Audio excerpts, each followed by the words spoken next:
నమస్కారం. మనం రోజూ ఎన్నో సమస్యలు సాల్వ్ చేస్తుంటాం గదా. ఉదయం లేవగానే ఏ బట్టలు వేసుకోవాలి అనే చిన్న విషయం దగ్గర్నుంచి కెరీర్లో ఎదురయ్యే పెద్ద పెద్ద సవాళ్ల దాకా. అయితే ఈ డెసిషన్స్ తీసుకునేటప్పుడు మన బ్రెయిన్ బ్యాక్గ్రౌండ్లో ఏం చేస్తోందో ఎప్పుడైనా ఆలోచించారా? అదో పెద్ద అద్భుతం.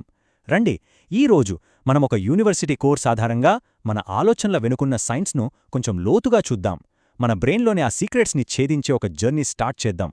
మామూలుగా అయితే ఒక ఎజెండాతో మొదలుపెడతాం. కానీ ఈరోజు కొంచెం డిఫరెంట్గా చేద్దాం. మన ప్రయాణానికి గైడ్గా నేరుగా ఒక కాగ్నిటివ్ సైకాలజీ కోర్స్ సిలబస్నే వాడుతున్నాం. దీనివల్ల మనం ఏం నేర్చుకుంటున్నామన్నదే కాదు, ఈ కాన్సెప్ట్లన్నీ ఒక అకాడమిక్ ఫ్రేమ్వర్క్లో ఎలా అమరి ఉన్నాయో కూడా మనకొక క్లియర్ పిక్చర్ వస్తుంది. ఈ మైండ్ మ్యాప్ను చూడండి. ఇది మన ఆలోచన ప్రపంచానికి ఒక బ్లూప్రింట్ లాంటిదనమాట. మనం మాడ్యూల్ 4లో ఉన్నాం. థింకింగ్, ప్రాబ్లమ్ సాల్వింగ్, ఇంకా డెసిషన్ మేకింగ్. మనం ఇప్పుడు చూడబోయేది కేవలం ఇన్ఫర్మేషన్ కాదు, మన బ్రెయిన్లోని ఆ సంక్లిష్టమైన మెకానిజంను అర్థం చేసుకోవడానికి ఇదొక రోడ్ మ్యాప్. సరే, ఇక మొదటి భాగంలోకి వెళ్దాం. ఒక సమస్య మన ముందుకు రాగానే మన బ్రెయిన్ చేసే మొట్టమొదటి పని ఏంటి? సమాధానం వర్గీకరణ మరియు వ్యూహరచన. ఇది సమస్యను పరిష్కరించడానికి ఫస్ట్ స్టెప్ మాత్రమే కాదు, మన మైండ్ ఈ ప్రపంచాన్ని అర్థం చేసుకునే బేసిక్ లాంగ్వేజ్ కూడా ఇదే. ఒక్క సెకను ఆలోచించండి.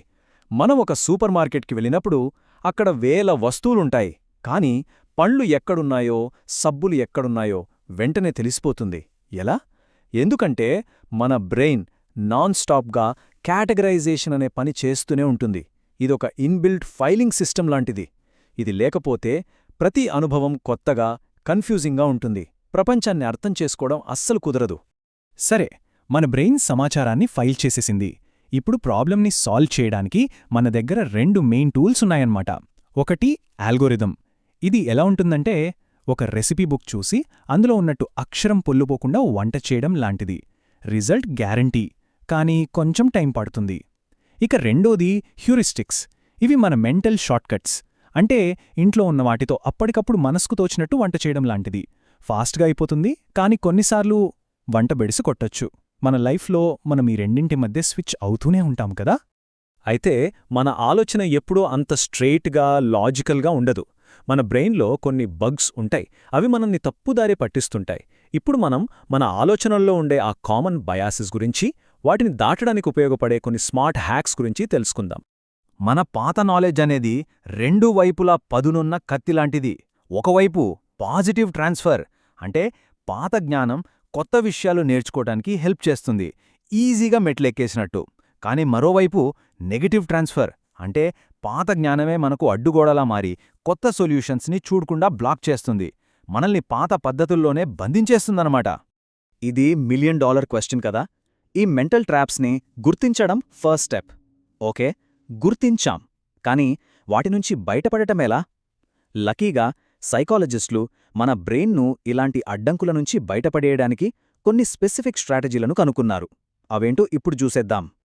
ఇదిగో అండి మొదటి ట్రిక్. దీన్నే వర్కింగ్ బ్యాక్వర్డ్ అంటారు. ఒక మేజ్లో దారి తప్పినప్పుడు ఎండింగ్ పాయింట్ నుంచి స్టార్టింగ్కి దారి వెతకడం కొన్నిసార్లు చాలా ఈజీ. అందుకే ఒక క్లియర్ ఎండ్ పాయింట్ ఉన్న ప్రాబ్లమ్స్కి ఈ స్ట్రాటజీ అద్భుతంగా పనిచేస్తుంది. ఇదేదో థియరీ అనుకోకండే, ఇది ప్రాక్టికల్గా కూడా భలే వర్కౌట్ అవుతోంది. ఈ కోర్స్ మెటీరియల్లోనే ఒక మంచి కేస్ స్టడీ ఉంది. ఒక లాజిస్టిక్స్ కంపెనీ ఏం చేసిందంటే, వాళ్ల డెలివరీ రూట్స్ని మామూలుగా స్టార్టింగ్ పాయింట్ నుంచి కాకుండా రివర్స్లో, అంటే లాస్ట్ కస్టమర్ దగ్గర నుంచి వెనక్కి ప్లాన్ చేసుకుంటూ వచ్చారు. జస్ట్ ఈ ఒక్క చిన్న మార్పుతో వాళ్ల ఎఫిషియన్సీ ఏకంగా 15% పెరిగిందంటే చూడండి. అందుకే అంటారు, కొన్నిసార్లు సమస్యను రివర్స్లో చూస్తేనే సొల్యూషన్ దొరుకుతుందని. ఇక రెండో ట్రిక్, మీన్స్ ఎండ్స్ అనాలిసిస్. ఇదెలాగంటే, ఒక పెద్ద కొండను ఒకేసారి ఎక్కేయాలని చూడకుండా చిన్న చిన్న అడుగులతో శిఖరాన్ని చేరటం లాంటిది. ఈ టెక్నిక్లో మనం ఇప్పుడెక్కడున్నాం, ఎక్కడికి వెళ్ళాలి అనే గ్యాప్ను గుర్తించి ఆ గ్యాప్ను తగ్గించటానికి చిన్న చిన్న టార్గెట్లు పెట్టుకుంటాం. ఈ ప్రాసెస్ని ఒక ఫన్నెల్లాగా ఊహించుకోండి. మనం పైన, అంటే మన ప్రస్తుత సిచ్యువేషన్కి, మన గోల్కి మధ్య ఉన్న పెద్ద గ్యాప్తో మొదలుపెడతాం. ఆ తర్వాత ఆ గ్యాప్ను తగ్గించడానికి చిన్న చిన్న సబ్ గోల్స్ పెట్టుకుంటాం. ఒక్కో గోల్ను రీచ్ అవుతూ మన ప్రోగ్రెస్ను చెక్ చేసుకుంటూ నెమ్మదిగా ఫన్నెల్ కిందకి, అంటే మన ఫైనల్ గోల్కి చేరుకుంటాం. పెద్ద సమస్యలను ఈజీగా సాల్వ్ చేయడానికి ఇదొక స్ట్రక్చర్డ్ పద్ధతి. ప్రాబ్లమ్ సాల్వింగ్లో చాలా మిస్టీరియస్గా, అందరూ కోరుకునే పార్టీకొచ్చేశాం. అదే ఆకస్మికంగా మెరుపులా వచ్చే సొల్యూషన్. ఆ అహా మూమెంట్ ఎలా వస్తుంది? దాని వెనకున్న సైన్స్ ఏంటి? చూద్దాం. మనందరికీ ఇది ఎప్పుడో ఒకప్పుడో అనుభవం అయ్యే ఉంటుంది. ఒక సమస్య గురించి గంటల తరబడి ఆలోచిస్తూ కూర్చుంటాం, ఏమీ తట్టదు. సడన్గా స్నానం చేస్తున్నప్పుడో వాకింగ్ చేస్తున్నప్పుడో టక్కున సొల్యూషన్ మైండ్లో ఫ్లాష్ అవుతుంది. సైకాలజీలో దీన్నే ఇన్సైట్ అంటారు. అయితే ఈ అహా మూమెంట్ గాలిలోంచి ఊడిపడదు. దానికొక ఫార్ములా ఉంది. ఫస్ట్ ఇంక్యుబేషన్ పీరియడ్ కావాలి. అంటే సమస్యను కాసేపు పక్కన పెట్టాలి. మన సబ్కాన్షియస్ మైండ్ దానిమీద పనిచేస్తూ ఉంటుంది. ఆ తర్వాత సరైన ఎన్విరాన్మెంట్, బహుశా ఒక ప్రశాంతమైన చోటు కావాలి.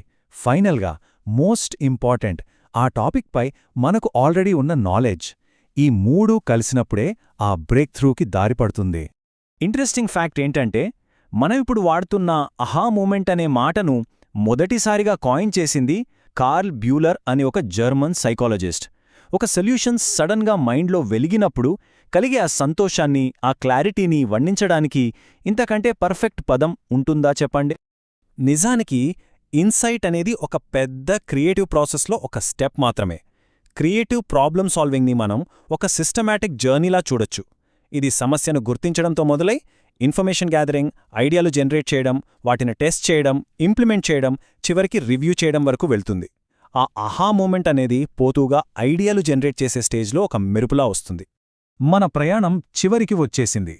బ్రెయిన్ సమాచారాన్ని ఎలా ఆర్గనైజ్ చేస్తుందో చూశాం, సమస్యలను సాల్వ్ చేసే స్ట్రాటజీలను ఎక్స్ప్లోర్ చేశాం. ఆ అహా మూమెంట్ వెనకున్న సైన్స్ను కూడా అర్థం చేసుకున్నాం. ఇప్పుడు మనం నేర్చుకున్నదంతా ఒకసారి రివైజ్ చేసుకుని మన ఆలోచన గురించి కాసేపు ఆలోచిద్దాం. క్విక్గా మనం నేర్చుకున్న కీ పాయింట్స్ చూద్దాం. మన బ్రెయిన్ కాంప్లెక్సిటీని తగ్గించడానికి కేటగరైజేషన్ వాడుతుంది. మనం స్లో అండ్ స్టడీ ఆల్గోరిథమ్స్ని, ఫాస్ట్ అండ్ రిస్కీ హ్యూరిస్టిక్స్ని రెండింటినీ వాడతాం. మన ఆలోచనల్లో కొన్ని బయసెస్ రోడ్ బ్లాక్స్లా మారొచ్చు, కానీ వర్కింగ్ బ్యాక్వర్డ్ లాంటి స్ట్రాటజీలు మనల్ని బయటపడేస్తాయి. ఫైనల్గా ఇన్సైట్, అదే క్రియేటివిటీకి మూలం. మన థింకింగ్ ప్రాసెస్ని అర్థం చేసుకోవటమే మనల్ని మనం ఇంప్రూవ్ చేసుకోవటానికి ఫస్ట్ స్టెప్. ఇది కేవలం అకాడమిక్ నాలెడ్జ్ కాదు, మన జీవితాలను బెటర్గా మార్చుకోవటానికి ఇదొక పవర్ఫుల్ టూల్. సో ఈ చివరి ప్రశ్నతో ముగిద్దాం. ప్రస్తుతం మనం సాల్వ్ చేయాలనుకుంటున్న ఒక సమస్యకు ఏ మెంటల్ బ్లాక్ అడ్డుపడుతూ ఉండొచ్చు? దీని గురించి ఒక్కసారి ఆలోచించండి.